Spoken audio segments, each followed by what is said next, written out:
Hello guys, ഇന്ന് മത്തിക്കറിയാണ് കേട്ടോ ചെയ്യാൻ പോണത്.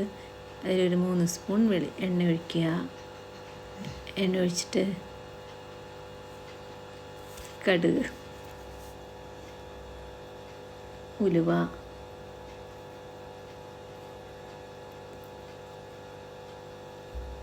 ഇടിച്ച് വെച്ച ചുവന്നുള്ളി കേട്ടോ. ഇടിച്ച് വെച്ച ചുവന്നുള്ളി ഒരു ബ്രൗൺ കളർ ആവണ വരെ നല്ല വഴറ്റിയതിന് ശേഷം നല്ല പച്ചമുളക്,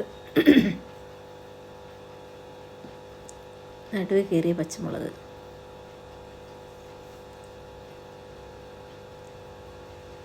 ഇഞ്ചി ചതച്ചത്, വെളുത്തുള്ളി ചതച്ചത്, ഇത് നല്ലതായിട്ട് ബ്രൗൺ ആക്കിയിട്ട് വഴറ്റുക. കറിവേപ്പില,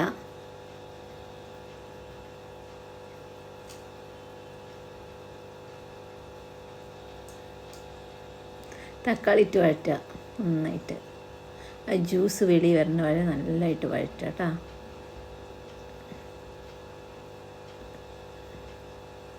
അത് നല്ല വഴണ്ട് വരുമ്പോഴത്തേക്കും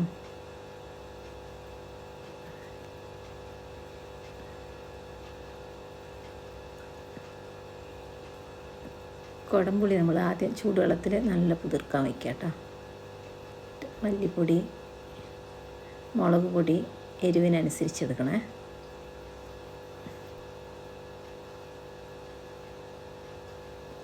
കുറച്ച് മല്ലിപ്പൊടി,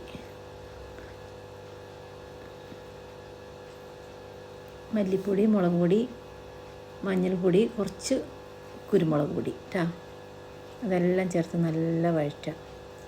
നല്ല പച്ചമണം പോണ വരെ നല്ല വഴറ്റിയിട്ട്, പച്ചമണം പോകണം. അപ്പോഴാണ് അത് കഴിഞ്ഞ് ഇത് നമ്മൾ കുതിർക്കാൻ വെച്ചിരിക്കുന്ന കുടപ്പുളിയും വെള്ളവും കൂടിയിട്ട് ഒഴിക്കുക. നല്ല തിള വരണ വരെ, ആവശ്യത്തിന് ഉപ്പ് ചേർക്കണേ. നല്ല തിള വരണ വരെ മൂടി വയ്ക്കുക. ഇപ്പം നല്ല തിളച്ചു. പാകത്തിന് ഉപ്പ്, എരിവ്, പുളി ഒക്കെ ഉണ്ടോ എന്ന് നോക്കിയിട്ട് മത്തി ഇടുക. നല്ല തിളച്ച് വന്നതിന് ശേഷം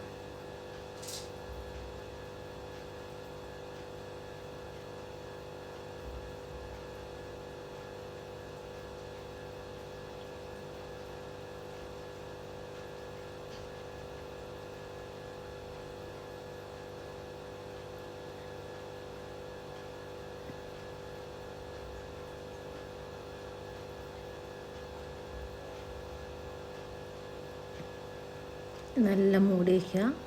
നല്ല തിളച്ച് നല്ല വെന്തു. അടുപ്പ് ഓഫ് ചെയ്യുക. ഉപ്പ് പുളിയൊക്കെ ഉണ്ടോ എന്ന് നോക്കുക. നല്ല അടിപൊളി മത്തിക്കറി റെഡി. ഇനി അടുത്തത് മുള്ളൻ കിട്ടിയിട്ടുണ്ട്. മുള്ളൻ വറുക്കാൻ വേണ്ടി അതേമാതിരി മുളക് പൊടി നല്ല വരഞ്ഞിട്ട് അപ്പോഴാണ് ഉപ്പ് പുളിയൊക്കെ പിടിക്കുള്ളൂ. മുളക് പൊടിയും കുറച്ച് കുരുമുളക് പൊടി, ഉപ്പ് എല്ലാം കൂടിയിട്ട് നല്ല ഇതാക്കിയിട്ട് നല്ല തേച്ച് പുരട്ടി വയ്ക്കുക. നല്ല തേച്ച് പിടിപ്പിക്കുക കേട്ടോ. എന്നിട്ട് ദോശക്കല്ലിൽ 2 കറിവേപ്പില, ഇച്ചിരി 1 സ്പൂൺ എണ്ണ ഒഴിച്ചിട്ട് നല്ല വറുത്തെടുക്കുക.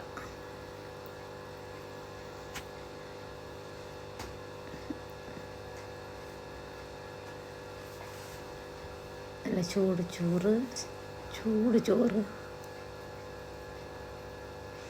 മത്തിക്കറി, പിന്നെ മുള്ളൻ വറുത്തതാണ് കേട്ടോ.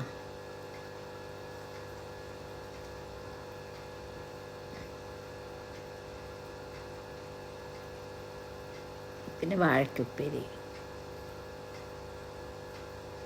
ഇതാണ് ഇന്നത്തെ ലഞ്ച്.